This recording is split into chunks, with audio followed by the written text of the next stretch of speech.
जिन्ना college Gojra. और मैं आपको इस कॉलेज और प्रिंसिपल साहब के तवस्सुल से फिज़िक्स पढ़ाऊँगा।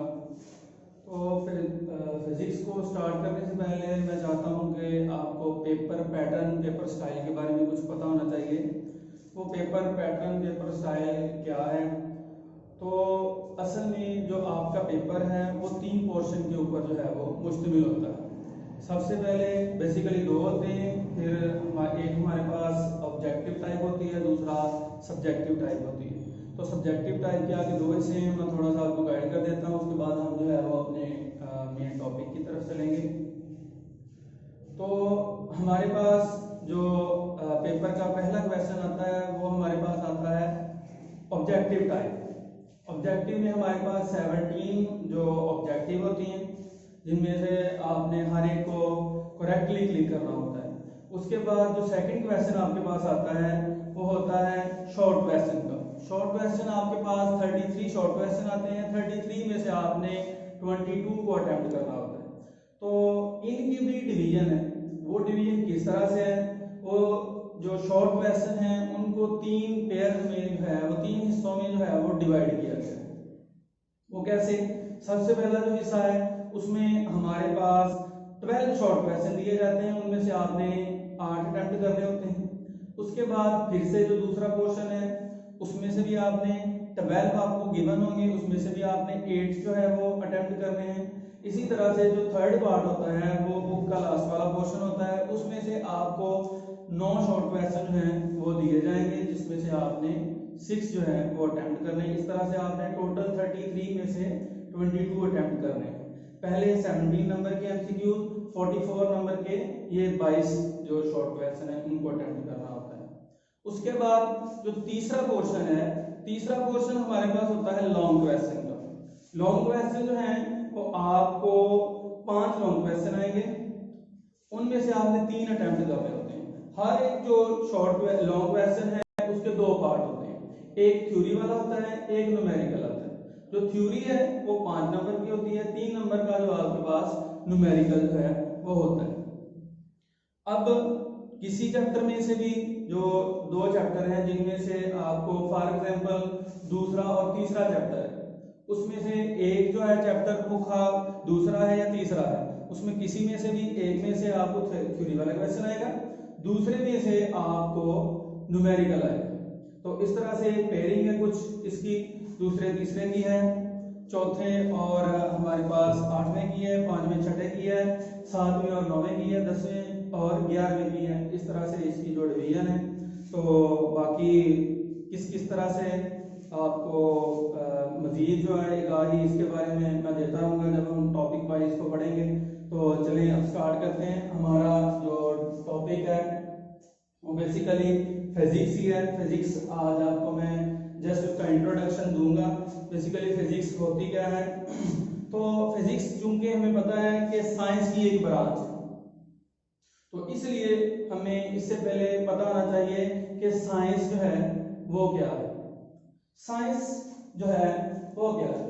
साइंस बेसिकली एक लैटिन वर्ड है, साइंसिया। साइंस है वो एक लैटिन वर्ड साइंसिया से निकला है, जिसका मतलब होता है नॉलेज। और साइंस का पुराना नाम या दूसरा नाम हमारे पास होता है नेचुरल फिलॉसफी। ओके, तो जो साइंस है वो बेसिकली 2 तरह से कैटेगराइज की जाती है। एक हमारे पास बायोलॉजिकल साइंसेज आ जाती हैं, दूसरा उसमें हमारे पास आ जाती है फिजिकल साइंसेज। बायोलॉजिकल साइंसेज जैसा कि नाम से ही पता चल रहा है कि बायो है तो लिविंग थिंग से रिलेटेड जो भी साइंस होगी उसको हम बोलेंगे बायोलॉजिकल साइंसेज।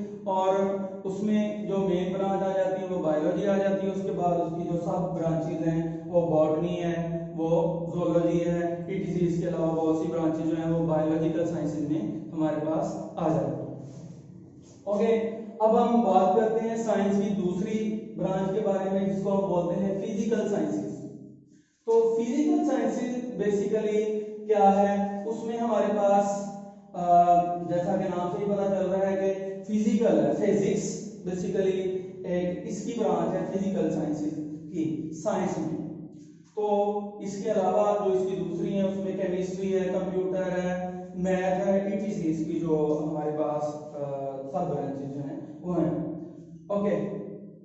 अब चूंकि हमें पता चल गया है साइंस क्या होती है और इसकी जो हमारे पास कैटेगराइज किस तरह से किया गया है, उसमें से फिजिकल साइंसेज की जो ब्रांच है वो है फिजिक्स। तो अब हम चलते हैं फिजिक्स की तरफ। फिजिक्स क्या है? बेसिक मकसद मेरा जो है वो आपको समझाना है कि फिजिक्स क्या है। आज का मेरा जो टॉपिक है वो है फिजिक्स। फिजिक्स की डेफिनेशन को एक्सप्लेन करना। लेट्स सपोज कि मैं आपसे पूछता हूँ फिजिक्स है क्या। आप प्रीवियस क्लासेस में इसके बारे में पढ़ चुके हैं कि फिजिक्स क्या होती है। मोस्टली बच्चे वो एक ही आंसर करते हैं जो आपकी बुक में लिखा हुआ है, physics is the branch of science which deal with the study of matter, energy and their relationship. तो ये डेफिनेशन चले, ठीक है ये डेफिनेशन, लेकिन अगर मुझे किसी ऐसे बंदे को इसके बारे में बताना पड़ जाए जो कि फिजिक्स से रिलेटेड ना हो, या तो वो अनपढ़ हो या किसी और फील्ड से उसका जो है वो ताल्लुक हो, तो क्या उसको मैं ये बताऊंगा कि फिजिक्स मैटर है, एनर्जी है और इसका रिलेशनशिप है, तो क्या वो अंडरस्टैंड कर पाएगा? आई डोंट थिंक सो कि उसको इस चीज की समझ आएगी। उसको एक्सप्लेन करने के लिए, उसको समझाने के लिए मुझे वो जो टर्म्स इन्वॉल्व हैं उस डेफिनेशन में मैटर, एनर्जी और इनका रिलेशनशिप जो है उसको अच्छे से उसको गाइड करना पड़ेगा ताकि उसको जो है इस डेफिनेशन की समझ आ जाए। मसलन अगर मैं कहता हूं कि मैं मैथ पढ़ता हूं, तो मैथ का जो कोई अनपढ़ बंदा भी है या कोई दूसरे फील्ड से रिलेटेड बंदा भी है, उसको एटलीस्ट इतना समझ आ जाएगा कि ये जो है जो सब्जेक्ट है इसमें हिसाब किताब वगैरह की बातें की जाएंगी।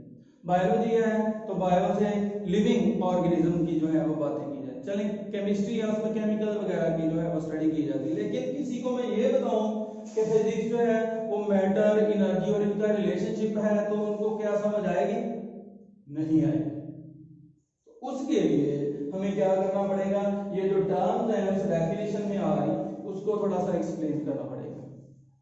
ओके, अब मैं आपसे क्वेश्चन करता हूं कि मैटर क्या है। Anyone can answer. तो मैटर क्या है? मैटर हर वो चीज है जो कुछ ना कुछ जगह घेरती है और उसका कुछ ना कुछ मैस है। अब मैं आपसे पूछता हूं कि आप कोई चीज ऐसी बता सकते हैं अपने इर्द गिर्द जो कि मैटर ना हो? तकरीबन हर चीज जो आपके पास पड़ी हुई है, आपकी नजर में है, वो आपको लगेगा कि ये मैटर, क्योंकि ये चेयर है इसका कुछ ना कुछ मैस है और कुछ ना कुछ जगह घेरती है। आप खुद हैं, आपको कुछ ना कुछ मैस है, आप कुछ ना कुछ जगह घेरते हैं। ये फैन है, ये छत है, ये दीवारें हैं, हर चीज जो है, ये मेरे पास बोर्ड मार्कर है, इसका कुछ ना कुछ मैस है, ये कुछ ना कुछ जगह ऑक्यूपाई करेगी। ठीक है, तो हम उसे कहते हैं मैटर। अगर मैं देखना चाहूं तो मैं अंदाजा लगा सकता हूं कि almost everything around me is matter, क्योंकि हर चीज का कुछ ना कुछ मैस है और कुछ ना कुछ जगह घेरती है। लेकिन अगर सारी की सारी जो हमारे पास यूनिवर्स है तो नजर दौड़ाएं, तो क्या उसमें सारी की सारी मैटर ही है?